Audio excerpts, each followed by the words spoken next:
Hey there, in this video I'm going to run through the top tools that I use to build out websites. Now, as a note, these are not tools that are designer tools, as in Photoshop or Illustrator. I do use those, but these are tools that you can use as a solopreneur, if you have a small team and nobody's really a designer or an expert at like Photoshop. Then these are tools that you guys can use to really build out your business website and look really great without having to learn how to code and learn how to use Photoshop and Illustrator. So hopefully this is helpful for you. Let me know in the comments and let's dive in. So the very first tool is one of my favorites. It's Canva. And there are two things that you can use with Canva. So you can use a Canva color picker. And this is a simplified version of another tool that I use. But some clients like this one. So you take a photo that you really love. And this is when you're building out your brand. And you drag and drop it into the Canva color picker. And it'll spit out some colors off that image. And you can copy, I would recommend copying and pasting the color codes onto like a little note or something so that you can keep them with you and stay consistent on your website branding. You can also take a screenshot if you so please. But that is one aspect of Canva that I really like. The other aspect that I like and that clients really seem to love is that they have a lot of different templates for social media and all that great stuff. But the nice thing is that you can create a custom file, a custom dimensions.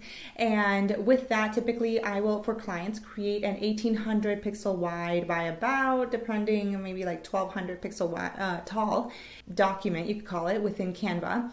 And what that is for background images, getting them cropped in the same size, because if you don't have Photoshop or something else, you might be kind of confused as to how to crop the images, how to keep them consistent, how to download them in a lightweight file for websites.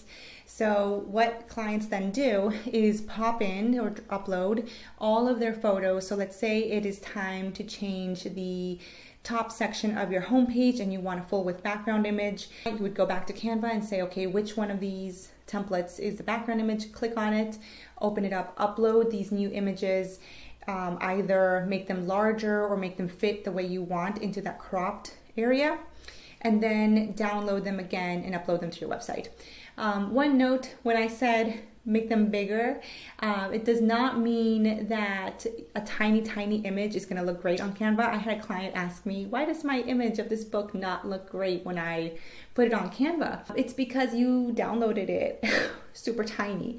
Technically, if it is 1800 by 1200, your image should at least be that 1800 wide size. Some of them are, but they are vertical, so they might be 6000 pixels wide, wide. And so, but when they come in, they're vertical, so you would be able to stretch them out. 6000 pixel wide, stretched out to 1800. Totally cool. It'll look fine. But if it looks blurry in Canva, it's probably going to look blurry when you upload it to your website. Just a note. The next tool that I use, especially when starting out a website build or website brand, is a color contrast checker. And I will link to it, the one I use below, but there's a lot of them out there. Basically, you want to make sure that the text color has enough contrast against the text, against the background. The best contrast is white and black, but if sometimes you might have maybe a nice blue or purple, and you want to make sure that that particular color code in your brand is going to contrast and be easily read on your website. You pop in the color codes and then totally can see if it passes or fails and make your decisions based on that. That color contrast tool is really helpful, especially in the beginning when starting to create your website. The next tool that I use, and this is a Mac version, there are other versions out there that can be used, I just don't know of them. So put them in the comments if you know, but it is Image Optim, and this is great because let's say even if you use Canva, sometimes I use Photoshop, but let's say you used Canva, you downloaded the images that you will be using as a background. You can open up Image Optim and then drag and drop the images into that program. It'll spit out lightweight or more lightweight images and you can upload those to your site. Why do you want to do this? Sometimes you just want to make sure that the website stays fast, and even though it's 1800 wide, the image that you downloaded, it can still be heavy. So that just strips it even more so that it can still look great, but it'll not be as heavy. It'll save you space, as you can call it, maybe volume of your website. Try not to use jargon on your website so that you can utilize, so it'll stay fast basically, and then so that the background image will load fast. So Image Optim is a great option for that. The next one is the Adobe Color Picker palette. That is similar to Canva, but I like it a lot better because with Canva, you can't necessarily switch the colors. So for example, on Adobe, you can still upload an image or something else if you wanted to upload it a custom color, but you can upload, let's say, that same image that you uploaded to Canva Color Picker. You can upload it to the Adobe one. And let's say that the shade of pink that it spits out is not the exact one you want. You can move it to the exact one and it'll shift the other colors.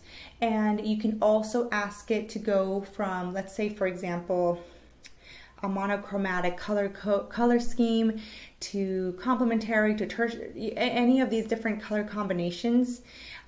So for example, if you wanted something that really contrasted on the color wheel, it would be red and green. So maybe you can shift the red a little bit and it'll shift the green. It just gives you a little bit more control over the colors so that you're just not stuck with the one pink that Canva gave you.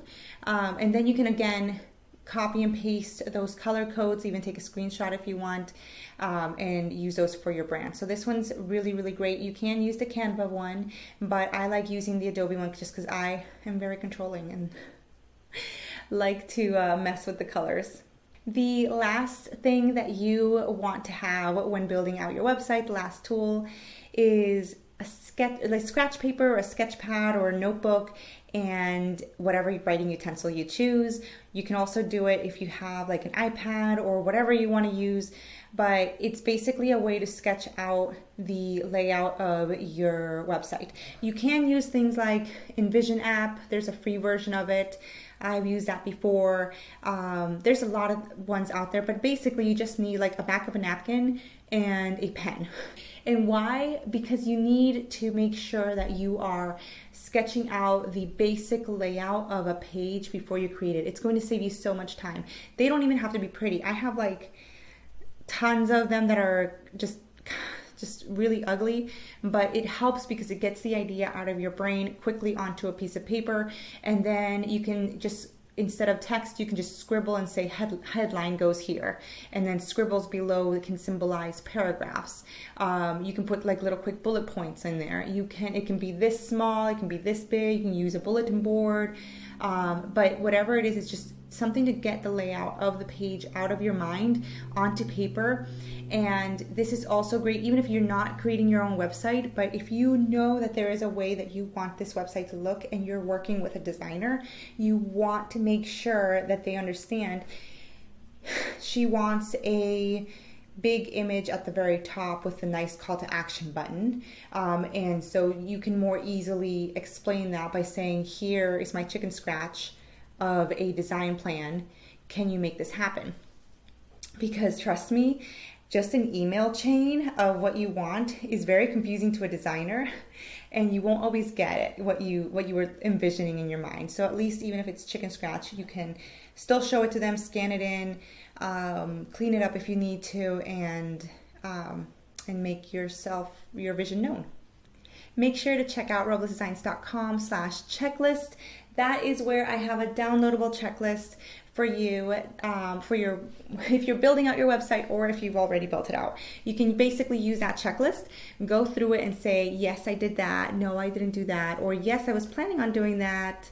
Kind of slipped off my list. Glad it's back on because it is important. It goes through like the high level items that you should really be having. You should really have on your website. And yeah, so roblessdesigns.com/checklist. Make sure to subscribe and to check out Robles Design Studio on Instagram. There's cool reels on there for more quick tips. Yeah, and let me know if you have any questions at all. Leave them in the comments and I will get back to you.